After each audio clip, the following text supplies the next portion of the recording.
Fairy Tail donc qui est sorti ce week-end. Que dire si ce n'est que, bon, j'ai envie de dire, il y a une partie de l'épisode qui était pas mal et une partie qui était un peu ennuyante. Bon, en fait, c'est vrai qu'on pourrait débattre en se disant, putain, mais on se fait chier en regardant ces épisodes. Mais en fait, comme vous le savez, beaucoup de ces scènes ici sont assez hors série. En fait, dans les épisodes qui sont censés avoir du contenu canon, c'est-à-dire qui font partie du support papier officiel, hein, qui sont adaptés du support papier officiel, donc du manga Fairy Tail Zero, et en fait, c'est mixé avec des scènes hors série. Voilà, et parfois aussi tu as des épisodes complètement hors série. Et je pense que ça va s'articuler comme ça. C'est-à-dire qu'on aura des épisodes canon avec des moments hors série. Ensuite un épisode hors série, totalement hors série, donc pas du tout qui vient pas du tout du manga. Ensuite un épisode nouveau canon avec des scènes hors série et ainsi de suite. Hein, et facilement avec ça on peut tenir effectivement donc 12 épisodes, ce qui compte comme une saison plus ou moins complète, en tout cas vu que l'opening en général, on va pas le mettre pour 3 épisodes, donc ils le mettront certainement pour 12 épisodes en moyenne, ou voire 10 peut-être, je sais pas. Mais en tout cas, voilà, donc je pense que ça va plus ou moins être comme ça. Maintenant, est-ce que c'est d'une grande utilité ces épisodes hors série?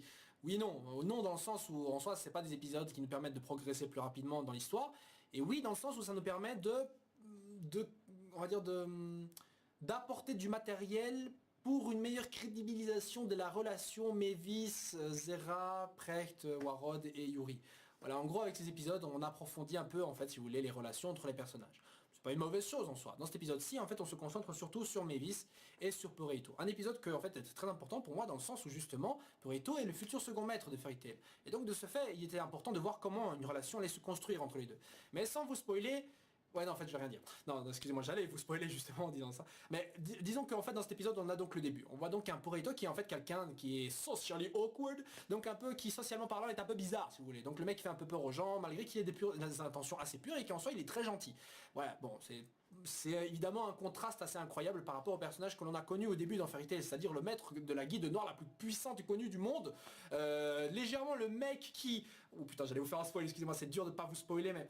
légèrement donc un mec qui est assez dangereux que pour attaquer Fairy Tail comme ça sans regret pour facilement buter le fils de son ancien meilleur ami. Donc enfin oui voilà de son ancien meilleur ami, donc je trouve ça horrible personnellement. Mais je trouve ça c'est triste aussi parce que si vous regardez aujourd'hui, regardez un peu aujourd'hui par exemple, ouais, regardez un peu aujourd'hui les épisodes sur YouTube, enfin les vidéos sur YouTube où vous voyez Hades contre les membres de Fairy Tail et dites-vous putain de merde, ce mec c'était lui, c'était ce gentil petit gars, ce mec un peu bizarre mais tout de même qui avait bon fond, hein, et je trouve ça assez tristounet personnellement, mais bon soit ça n'engage que moi. Donc dans cet épisode ils sont à la recherche évidemment des informations sur Blue Skull qui a volé la Jade de Tenno.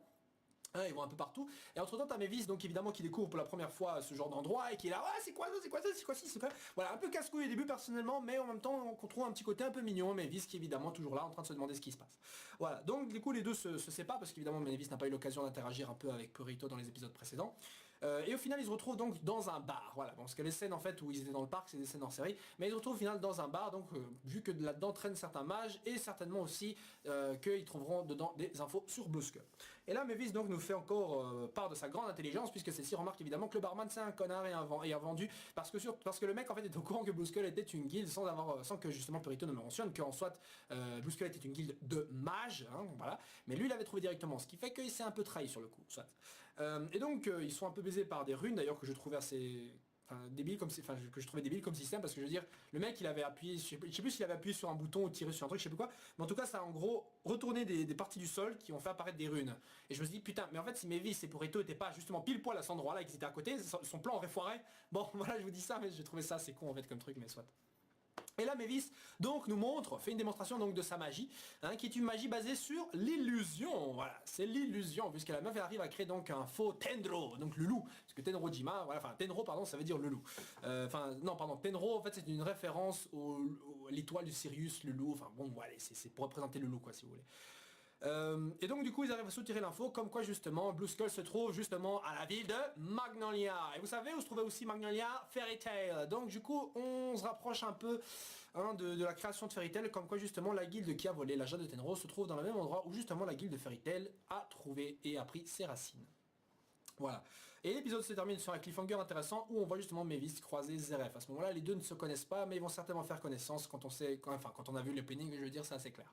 Voilà. Le preview du prochain épisode donc concerne des aventures, contre une créature. Enfin, je sais pas trop où ils sont, peu importe, mais voilà. Donc, c'est encore un épisode totalement hors série qui va certainement resserrer un peu les liens entre les personnages. Voilà, c'est ce que je voulais dire. Bon alors les petits détails intéressants dans l'épisode, c'est surtout le fait que évidemment Purito se combat avec des lames, les mêmes lames qu'il a utilisées contre Makarov et contre les autres membres de Fairy Tail, mais cette fois c'était des lames magiques. Et là en plus il redit la même phrase, je danse avec les lames et tout, voilà. Donc c'est plutôt pas mal. Purito semble être visiblement le membre le plus fort donc de ce trio avec Warrod et Yuri. Et donc comme je l'ai dit, je trouvais ça vraiment assez tristounet de voir ce personnage là qui, bon c'est vrai il était assez friand là, mais qui avait comme j'ai dit bon fond et qui en plus allait devenir le futur second maître de Fairy Tail, devenir un si grand méchant. Et je trouve de voir la genèse de méchant qui était avant gentil très intéressant à voir. Parfois c'est foiré, parfois c'est réussi. Ici évidemment je vais pas dire non plus que c'est super réussi parce que voilà c'est très peu de matériel, mais je trouvais ça quand même intéressant à voir.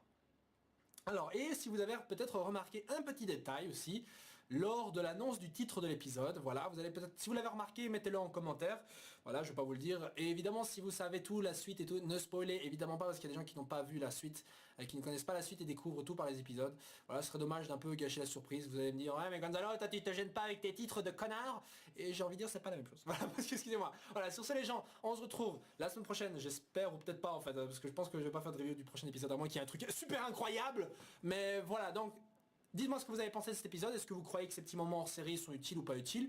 Est-ce que vous-même vous sentez un petit truc par rapport justement à cette transformation de Purito?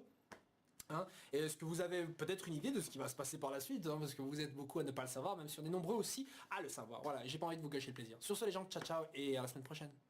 Zoup.